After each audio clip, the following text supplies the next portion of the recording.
Thank you for your So, in other words, dahil si Judas Thank you, Lord. ay alam ng Judas, ay hindi po niya pinayagang mawala pa rin sa kanya.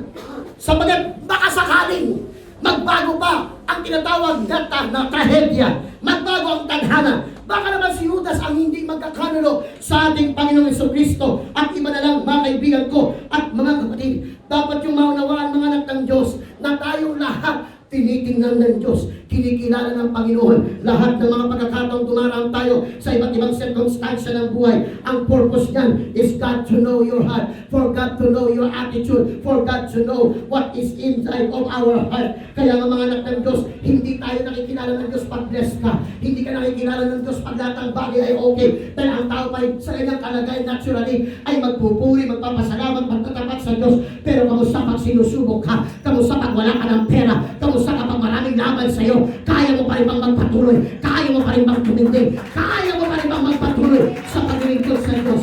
Marinig kayo ang pagkakatiwala ng Diyos ng kanyang power, ng kanyang mga biyaya, yung mga anak ng Diyos na tumataas ang level ng pagkakilala at paglilingkod sa Panginoon. Kapatid, huwag kang manatiling nanonood lang, maging participator ka sa biyaya ng Diyos. Huwag kang manatiling sama-sama lang, magkaroon ka ng sariling karanasan sa Panginoon.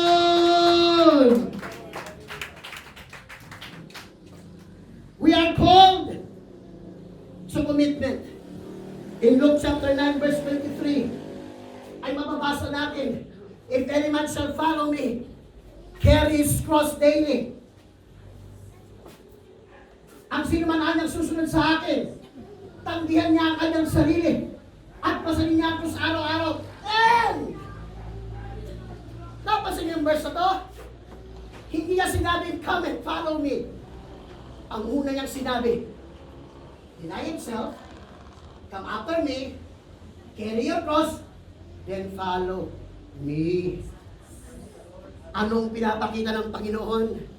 Yung pagsunod ay ganap ng mangyayari kapag ang buhay natin ay nakasuko na sa ating Panginoon. Pag nakasuko na ang buhay kay Kristo, kahit ano pang ipagawa ni Jesus, susunod tayo ng walang pagtatanong, susunod tayo ng walang pangalilangan. Dahil ito po ang ating tungkulin sa Diyos, ang ialay ang ating buhay at kilala natin siya at binigay natin ang ating buhay sa Kanya. Wala tayong gagawin kundi lahat ng kanyang ibig, lahat ng kanyang gusto. Susunod tayo, susunod tayo, susunod tayo, susunod tayo, susunod tayo, susunod tayo.